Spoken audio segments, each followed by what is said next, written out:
Hey YouTube, back here with another fix-it video, how to fix your own vehicle.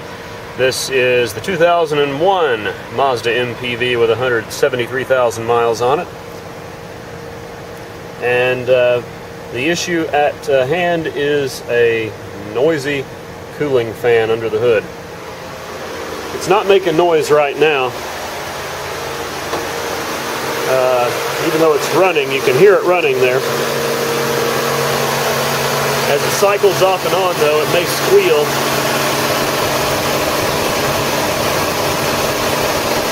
There it is right down there. And really, I tell you, the best way to observe the noise is when it shuts off. When we shut the engine off, as we can actually hear it continuing to rumble. I'm going to set the camera down and shut the vehicle off. You'll be able to hear it continue rumbling.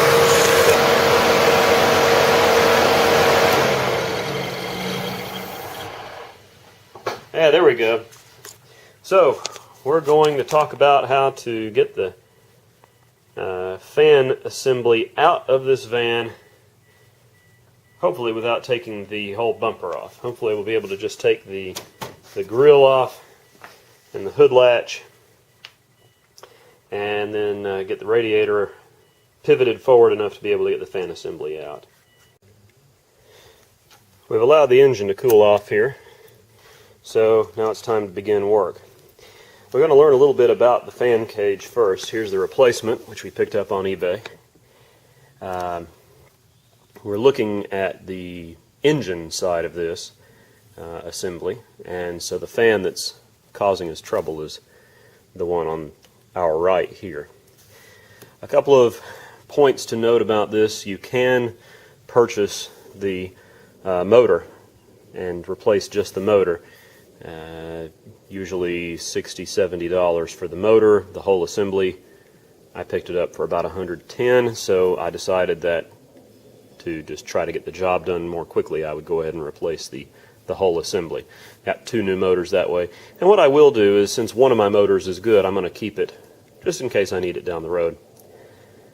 The electrical connectors are pretty straightforward to work with. It's just one of these things where the piece that it's attached to the car slides in here, and you press down on it to release it, and we'll take a look at that in just a second.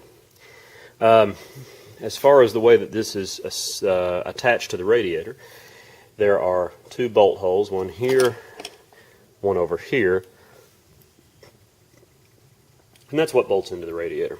There are guides that some of the radiator hoses go into. The upper radiator hose goes through here. The overflow hose, or the reservoir hose, goes through here, if I'm not mistaken. And I think another one of the reservoir hoses goes through here. We'll take a look at that when we start to get into the vehicle. Take out a little piece of foam there. And so now let's work on getting this thing disassembled to the place where we're going to be able to get the old unit out. Order of business number one is disconnecting the power, and I already did that on the noisy fan. Here's the other fan connector right here. So these can be a little tricky to work with sometimes, and I'm going to need both hands to be able to do that. But at least the idea behind it is that I should be able to press that in, and then these two connectors should slide apart. That's not happening right now, and that's okay. As I say, I'll use two hands. We need to get the grill out of here, and to do that we're going to remove a screw here, a screw here. We're going to go ahead and take this bolt off that holds the hood latch release, and then we're going to take these plastic fasteners out. That'll allow this whole grill to come out. So I'm going to go ahead and do that right now. We're going to get these plastic fasteners out here first. Best thing to use for this, flat screwdriver. Pop the inner part out, and the whole thing comes out of the hole.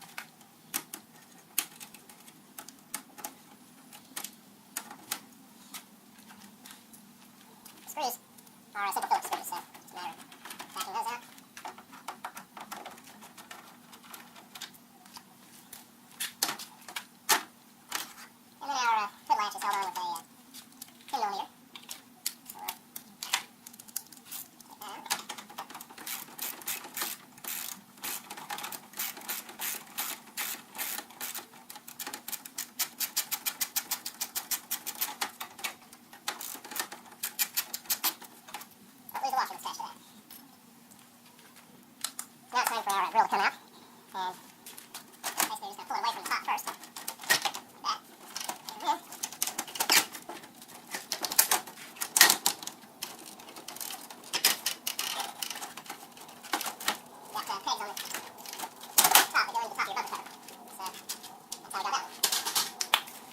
Alright, next up we gotta get our radiator out of here. Actually, I misspoke. We're not going to get the radiator out. We're going to take the bolts that hold the radiator in place loose, here and here, and hopefully that's going to allow us to pivot the radiator forward, because this is the fan assembly right here. So we can pivot the radiator forward just a bit. That's going to allow us to get at the bolts that hold the fan assembly in. You can see one of them down there below that hose, hopefully. And the other one is on this side. It's right down there. So these are going to be, I believe, these are going to be 12 millimeter. Yeah, 12 millimeter to get these guys out. And we will get these brackets off the top of the radiator and see what happens next.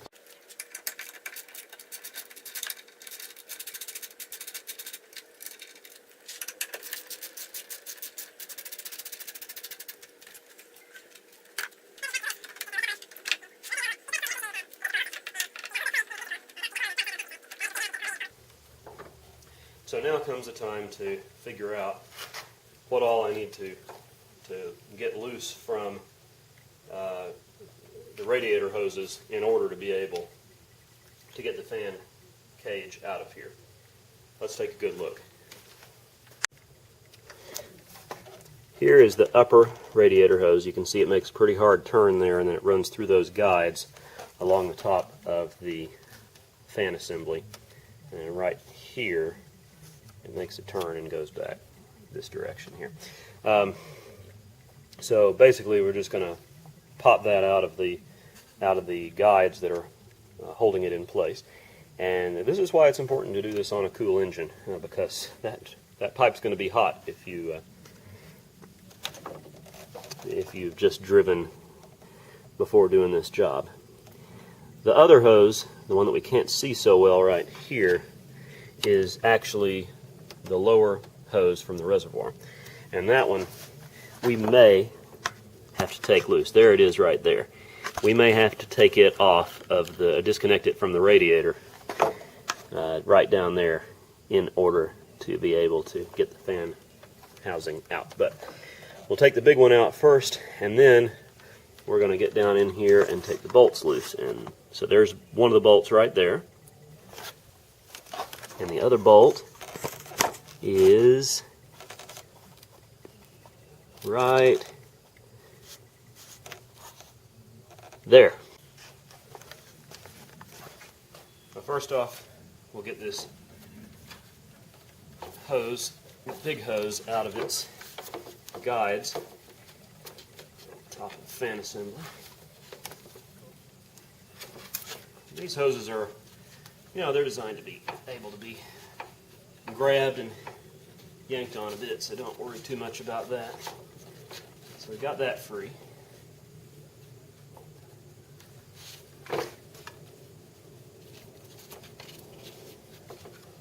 And that actually allows us to get to that little reservoir hose and hopefully pop it out also.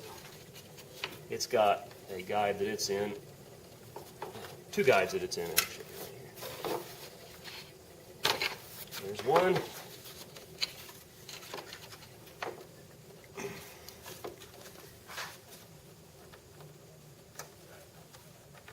And there's the other. Next up is going to be to get these bolts out. Oops, sorry about that. Looks like the bolts are going to be a 10 millimeter socket. So it looks like the correct answer is going to be a shallow 10 millimeter socket, which I'll hopefully just get.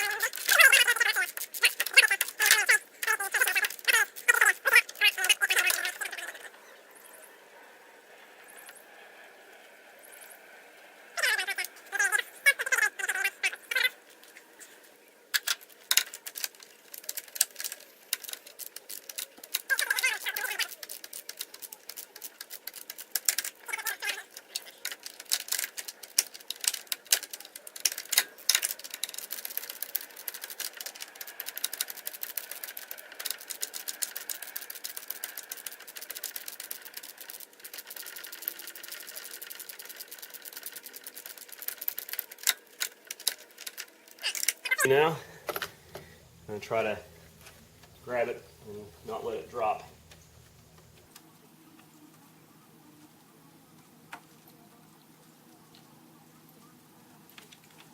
Alright. I'll drop the effort on that. Here it is, bolt number 2. Now, one thing I noticed while I was working here is that the electrical connector for one of the fans is clipped to this bundle right here. You want to make sure that that's free, because your next step really is getting the fan assembly out. And hopefully that can be accomplished just by, and it looks like it does become necessary to go ahead and get the hoses, the upper hoses, off here. I was hoping to avoid that, but it looks like it's not going to be avoidable.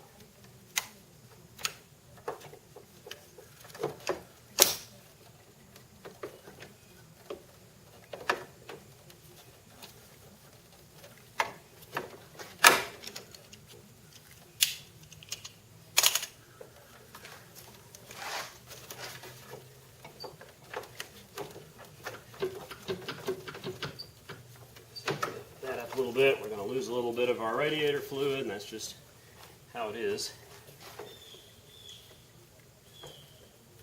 unfortunately.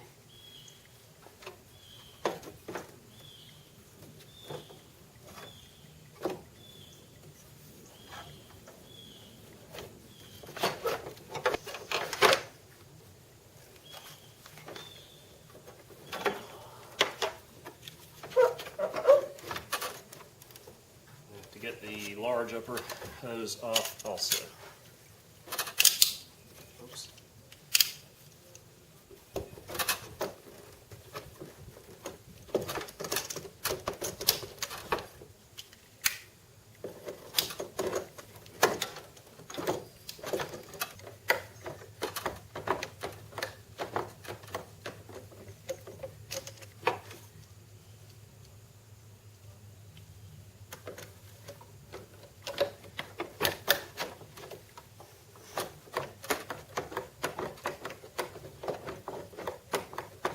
Take your time on these hose clamps. They're a pain, but you know, very much necessary. Got that off now, so hopefully it's not going to be too big a deal to pull this upper hose off and lose some more antifreeze.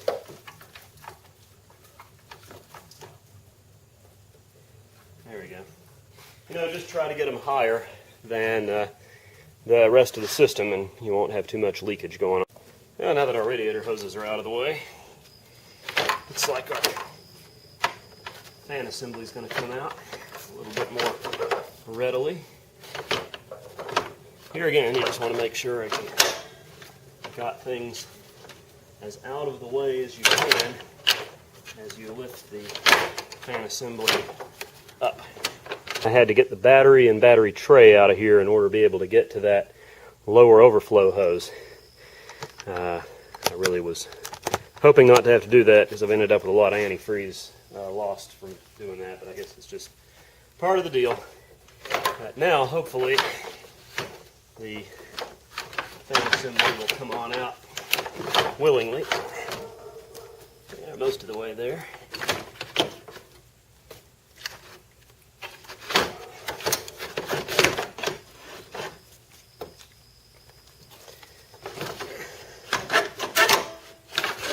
Hey, look at that.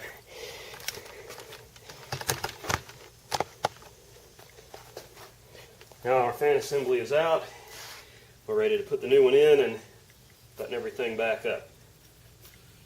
That was the one that was making all the noise right there. Well, the new one goes in hopefully the same as the old one came out.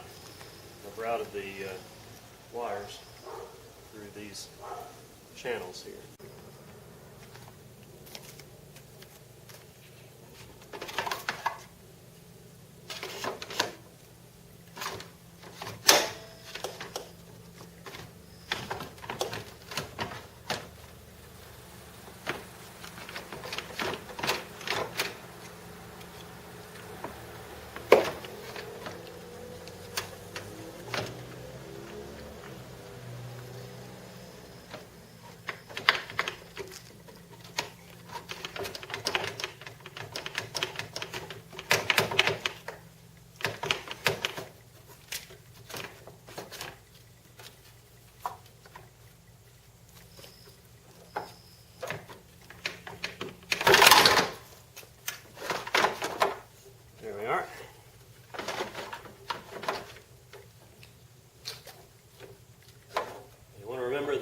hangers that the fan assembly goes on to. And you gotta find those, which is a little bit of a challenge because they're down at the bottom.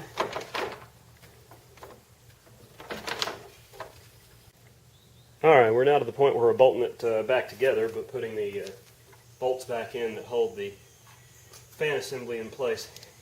The tricky part was definitely getting the fan assembly hangers back into their slots on the radiator. And the reason for that is, as I discovered, is you have to lower the whole assembly into both of those hangers at once. You get one in and then you try to finagle the other in, it's not doable. So it's a matter of getting both of them positioned in just the right place and then lowering the whole assembly down into its spot. And that is definitely not easy.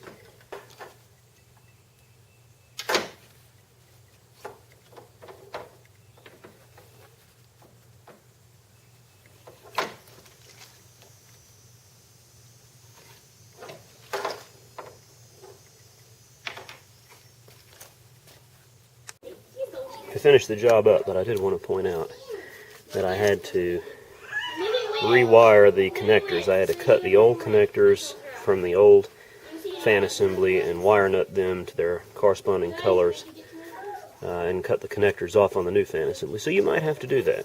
And if you do, that's alright, because the colors seem to correspond appropriately. And I've just tucked them behind this wiring harness. Here's the driver's side fan here. Also, and this is really important, this connector right here I had taken loose when I was doing the work. Be sure to reconnect it or else your air conditioner won't work. I learned that the hard way and about scared myself thinking I damaged the AC. Finally, of course, since we lost some antifreeze, make sure you refill your antifreeze reservoir. And I also wanted to look at the old fan assembly and just sort of point out the problem with it. The fans both appear to spin pretty similarly to each other. But here's the major difference. This fan right here, this is the one that still works fine. And you might notice that there's no play in the fan blade. It doesn't wiggle. But this one, you hear that? And hopefully you can see it also. That movement, that's the signal that that fan bearing inside the motor is going out. And when that goes out, basically every time this fan was stopping, it was vibrating, and that was the squeal that I was hearing.